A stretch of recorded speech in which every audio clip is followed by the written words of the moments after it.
কিরে তোর বিয়ে আর তুই এভাবে নাচিস কেন? লজ্জা লাগছে না? লজ্জা লাগবে কেন দাদু? নিজের বিয়ে আজ আনন্দ করবো না তো কবে করবো? এ বাজা। পাগল কোথাকার। এই ভাই এই, তোর ভাবি কেমন বল? তোর ভাবিকে তোর পছন্দ হয়েছে তো? এখনো বল, তোর যদি পছন্দ না হয় আমি কিন্তু বিয়ে করতে যাব না। পছন্দ হবে না মানে?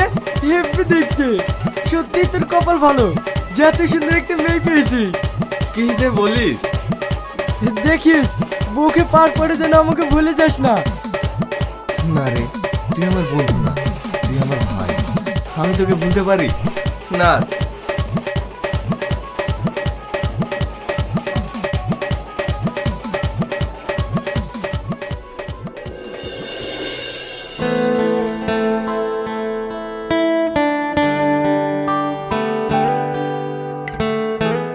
কি রে, তোরা আবার এখন কি করবি? দেখ দেখ, শালার আবার তর্স হয়েছে না। তুই এখন বেড়া, ভাবির সাথে আমাদের পার্সোনাল দরকার আছে। আমি থাকলে আবার সমস্যা কিসের? বেড়া তো।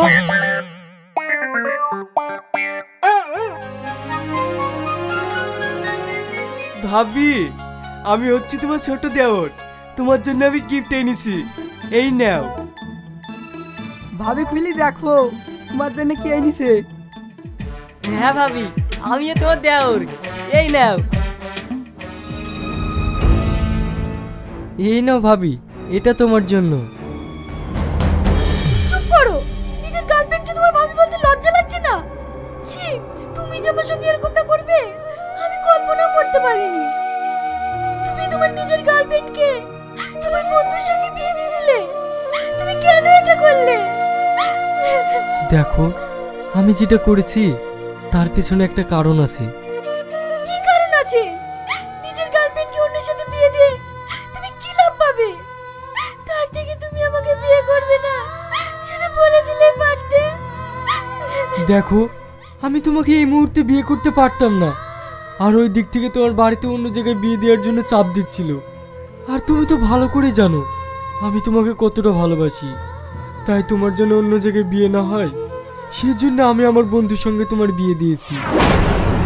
আর তাছাড়া তুমি তো সব সময় আমার চোখের সামনে থাকবে, কারণ আমি এখানেই থাকি। তুমি কি সব আবল-তাবল কথা বলছো? এইসব কথা যদি তোমার বন্ধু জানতে পারে তাহলে কি ভাববে? ও কিচ্ছু ভাববে না, ও আমাকে অনেক বিশ্বাস করে, ও নিয়ে তোমাকে টেনশন করতে হবে না। তুমি আমাকে যাই বলো আমি তোমাকে কখনো ক্ষমা করব না। ভাবি, এটা তোমার জন্য। থাক ভাই, তোরা নতুন জীবনে পা দিয়েছিস, তোরা অনেক সুখী হ, আমি তোদের জন্য অনেক দোয়া করব।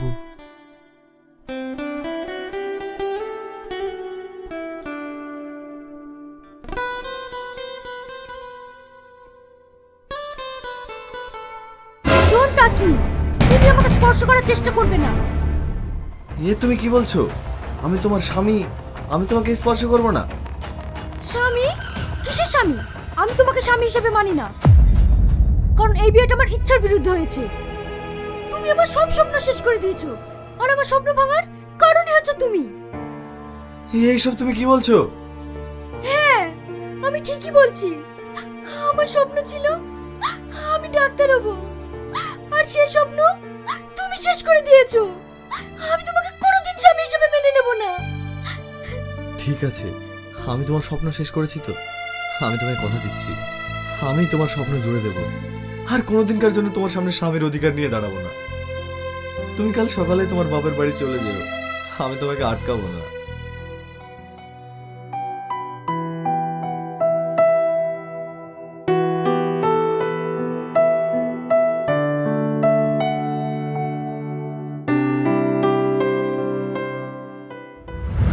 এই ভাই এই, তোর ভাবি কেমন বল?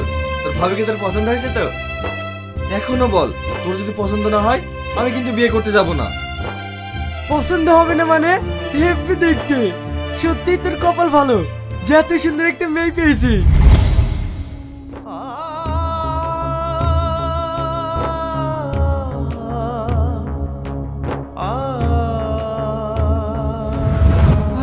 ভালো করে জানো আমি তোমাকে কতটা ভালোবাসি। তাই তোমার জন্য অন্য জায়গায় বিয়ে না হয় সেই জন্য আমি আমার বন্ধুর সঙ্গে তোমার বিয়ে দিয়েছি।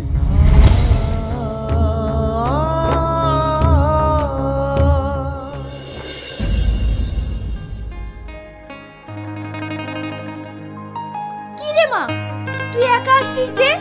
জামাই কই? ও আসবে না, ও একটু কাজে ব্যস্ত আছে, তাই আমি একাই চলে এসেছি।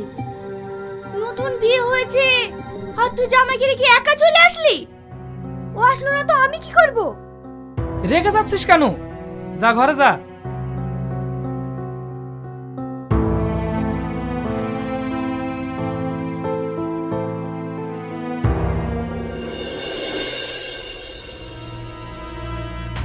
কি রে, এখানে এইভাবে মন খারাপ করে বসে আছিস কেন? আর ভাবি কোথায়? নিশ্চয়ই রান্না করছে। বল, তোর বাসর রাত কেমন কাটলো? তুই আমার সাথে এত বড় বিশ্বাসঘাতকতা কেন করলি বল? বিশ্বাসঘাতকতা? হ্যাঁ, আমি কেন তোর সাথে বিশ্বাসঘাতকতা করতে যাব? তোর কি মাথা খারাপ হয়ে গেছে?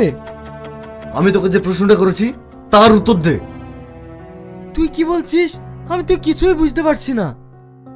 বুঝতে পারছিস না? তুই না কে? কেন? তুই না তোর বউ আর আমার ভাবি। মিথ্যা কথা। তুই না তোর গার্লফ্রেন্ড। তুই কেন আমার সাথে এটা করলি? তোকে আমি সব চাইতে বেশি বিশ্বাস করতাম, আর তুই আমার সাথে বিশ্বাসঘাতকতা করলি। তোর যে ওর সঙ্গে প্রেম আছে তুই তো আমাকে কোনোদিন বলিসনি। তুই যদি আমাকে একবার বলতিস আমি তোর সঙ্গে ওর বিয়ে দিতাম। তুই কেন আমার জীবন নিয়ে ছিনিমিনি খেললি? তুই কেন আমার জীবন নিয়ে ছিনিমিনি খেললি? আমি তোর জীবন নিয়ে সিনেমিনি খেলিনি। আমি যাকে সব থেকে বেশি ভালোবাসতাম তাকে আমি তোর হাতে তুলে দিয়েছি। কেন জানিস? কারণ আমার ব্রেন ক্যান্সার হয়েছে। আমি কিছুদিনের মেহমান মাত্র, তাই আমি যাকে সব থেকে বেশি ভালোবাসি তাকে তোর হাতে তুলে দিয়েছি। কারণ আমার চোখে যদি সবচেয়ে থেকে ভালো ছেলে হয়ে থাকে সেটা তুই। তুই আমার মনের মানুষকে ভালো রাখতে পারবি। আমি তোর সাথে বিশ্বাসঘাতকতা করিনি রে। আমি তোর সাথে বিশ্বাসঘাতকতা করিনি। তুই আমাকে ভুল বুঝিস না। আমি তোকে অনেক ভালোবাসি। তুই বিশ্বাস কর, আমি ওকে আজ পর্যন্ত স্পর্শ করেও দেখিনি। তুই আমার জন্য প্লিজ ওকে কষ্ট দিস না।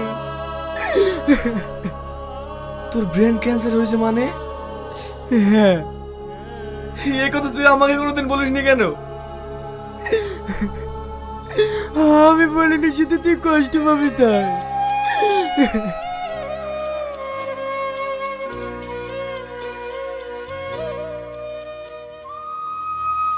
এবার বল, তুই না কোথায়? ও বাবার বাড়ি চলে গিয়েছে। মানে? হ্যাঁ, ও তোর জায়গাটা আমাকে কখনোই দিতে পারবে না রে। আমি নাকি ওর সমস্ত স্বপ্ন ভেঙে দিয়েছি, ওর জীবনটা নষ্ট করে দিয়েছি, তাই আমি ওকে চলে যেতে বলেছি। কি? দাঁড়া, আমি এক্ষুনি যাচ্ছি ওর কাছে। যাস না। যে পাখি খাঁচায় থাকতে চায় না সে পাখিকে জোর করে খাঁচায় বন্দি রেখে লাভ নেই। ও যখন আমাকে ওর জীবন নষ্টের কারণ হিসেবে দায়ী করেছে তখন আমি ওর জীবন গড়ে দেব। তাহলে এখন তুই কি করবি? ভিতরে আয়, সব বলছি।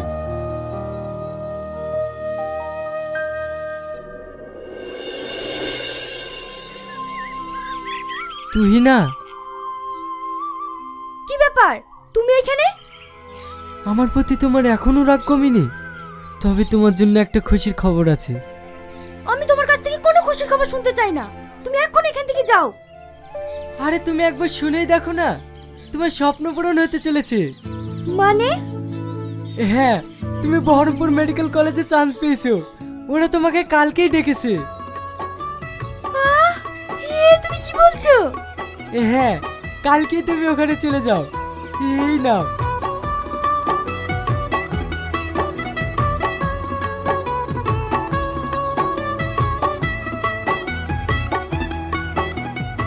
তোমাকে অনেক অনেক ধন্যবাদ। তোমার প্রতি আর আমার কোনো রাগ নেই।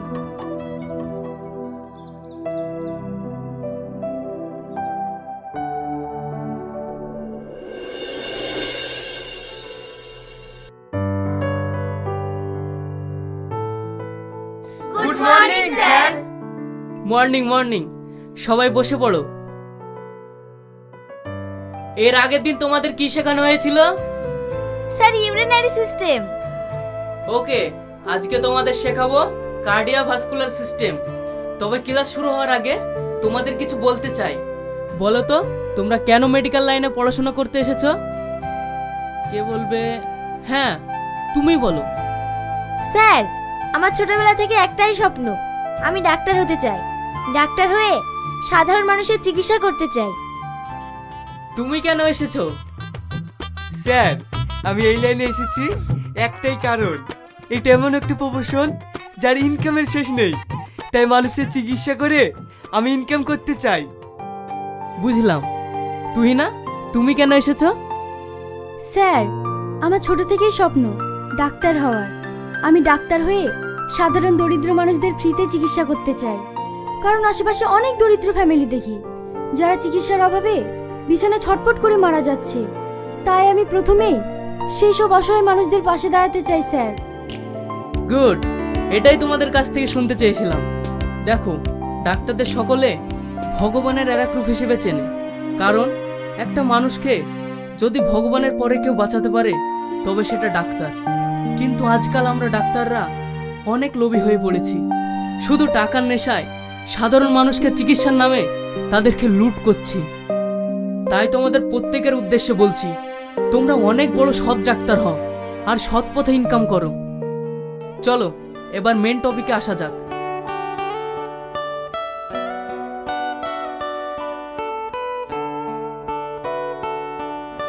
এই হচ্ছে আমাদের হার্ট।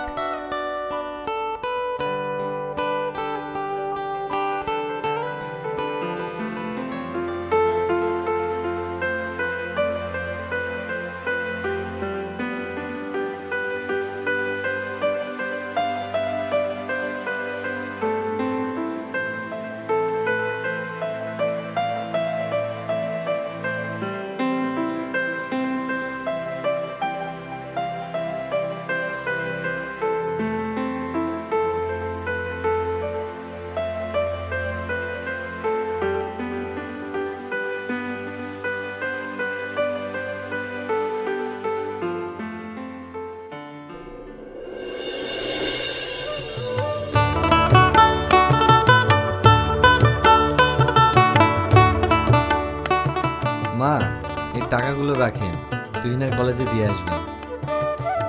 এইভাবে আর কতদিন তুমি টাকা দিয়ে যাবে? যতদিন আপনার মেয়ের স্বপ্ন আমি পূরণ করতে না পারবো ততদিন। 4 বছর থেকে তুমি শুধু নিজের কথা না ভেবে শুধু তুহিনার কলেজেই টাকা ঢেলে যাচ্ছ।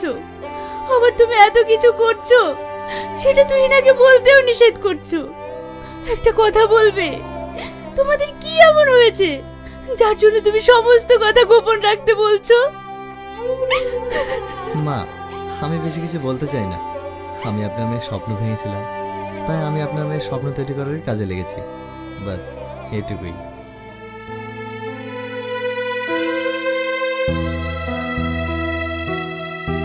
আমি আমার মেয়েকে খুব ভালো করে চিনি। ও নিশ্চয়ই জামাইয়ের সঙ্গে এমন কিছু করেছে যেটা জামাই বলতে পারছে না। আমি আর এই ছেলেটার কষ্ট সহ্য করতে পারছি না।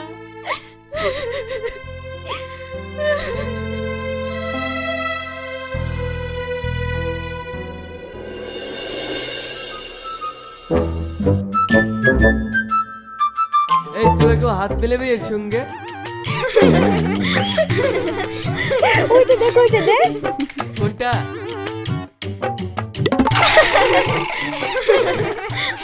বিষ খেয়ে মরিস আসলে, তোর কাছে পাঠিয়ে দেবো রাখি।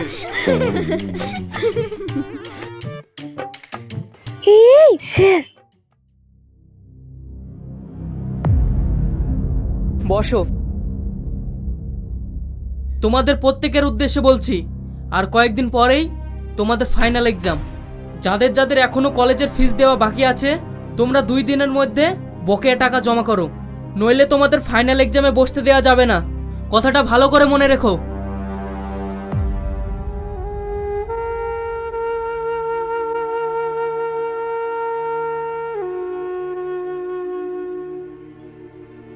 কি রে, মন খারাপ করে বসে আছিস কেন? কি হয়েছে? আমার ভীষণ টেনশন হচ্ছে। আমারও কলেজের টাকা বাকি আছে, কি কিন্তু এতগুলো টাকা আমি হঠাৎ করে কোথায় পাবো? আর টাকা না দিলে এক্সামে বসতে দেবে না বললো। এই নিয়ে ভীষণ চাপে আছি। তোর বাড়িতে বিষয়টা জানা? তুই না, তোমার বাবা মা এসেছে, তোমাকে ডাকছে।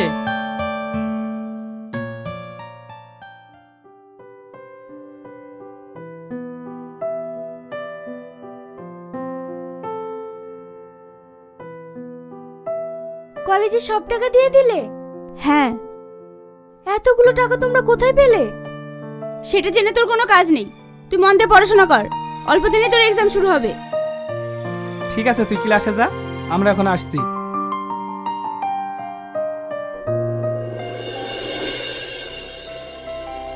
কি হলো, তুমি কাঁদছো কেন? আমি শুধু একটা কথাই ভাবছি, আজ যদি তুমি না থাকতে তাহলে আমার কি হতো? আমার এই ডাক্তারি পড়ার পিছনে সব তোমারই হাত। তোমার এই ঋণ আমি কোনোদিন শোধ করতে পারবো না।